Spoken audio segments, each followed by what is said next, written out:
Krishna project మీద తెలంగాణ అసెంబ్లీల చర్చ సందర్భంగా బారాస ఎమ్మెల్యే హరీష్ రావు, మంత్రి కోమటిరెడ్డి వెంకటరెడ్డి మధ్య మాటల యుద్ధం జరిగింది.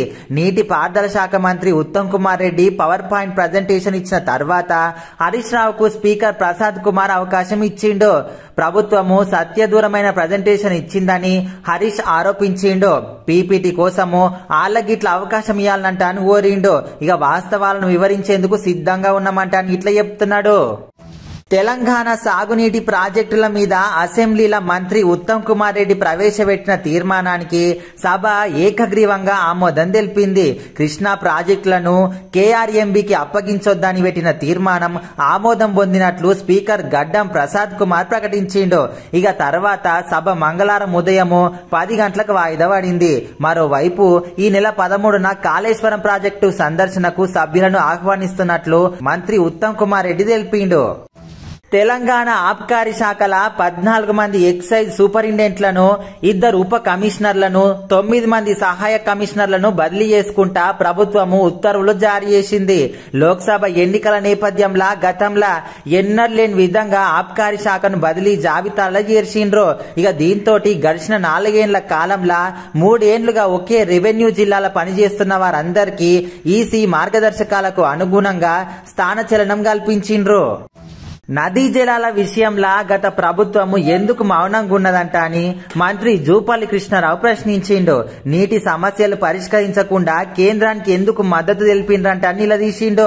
అసెంబ్లీలో కృష్ణా ప్రాజెక్టులో కేఆర్ఎంబీ సంబంధిత అంశాల మీద చర్చ సందర్భంగా ఆయన ఈ మేరకు మాట్లాడిండు. ఖమ్మం జిల్లాల 7 మండలాలను ఏపీలో కలిసినప్పుడు ఎందుకు ప్రశ్నించలేదు, కేంద్రం వద్ద బారాస సర్కార్ ఎందుకు మోకరిల్లిందంట అని ప్రశ్నించిండు.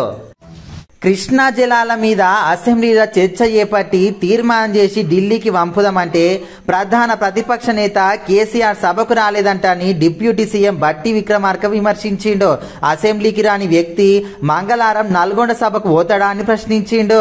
ఈఎన్సీ మురళీధర్ రావును బారాస తమకు అనుకూలంగా మాట్లాడించిందంట ఇట్లా ఆరోపించిండు. ఆయన రిటైర్ అయిన 10 ఏళ్లు బారాస సర్కారు కొనసాగించిందన్నాడు. అసెంబ్లీలో కృష్ణా జలాల మీద చర్చ సందర్భంగా బారాస ఎమ్మెల్యే హరీష్ రావు సభను తప్పుదో పట్టిస్తున్నాడంటానికి ఇట్లా మండిపడ్డాడు.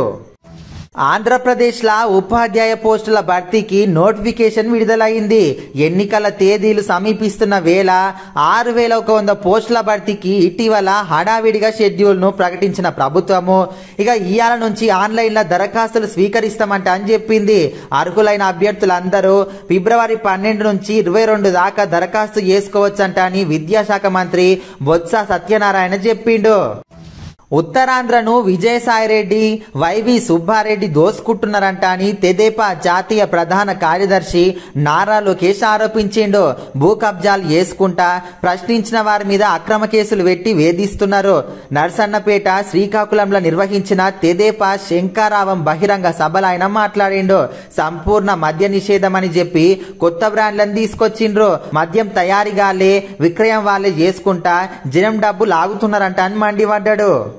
స్కిల్ డెవలప్మెంట్ కేసుల తెదేపా అధినేత చంద్రబాబు బెయిల్ రద్దు చేయాలంట అని ఏపీ ప్రభుత్వం సుప్రీంకోర్టులో దాఖలు చేసిన పిటిషన్ మీద విచారణ ఇంకోసారి గిట్ల వాయిదా పడ్డది.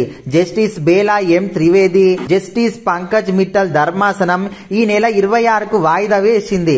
సీనియర్ న్యాయవాది హరీష్ సాల్వే అందుబాటులో లేకపోవడంతో వాయిదా వేయాలంట అని చంద్రబాబు తరపున సీనియర్ న్యాయవాది సిద్ధార్థ లూత్రా కోరిండు. ఇక 3 వారాల తర్వాత విచారణ చేపట్టాలని ఇట్లా విజ్ఞప్తి చేసిండు. వైకాపా పాలనల రాష్ట్రంలో అభివృద్ధి జరగలేదంటని ఏపీ భాజపా అధ్యక్షురాలు దగ్గుబాటి పురంధేశ్వరి విమర్శించింది.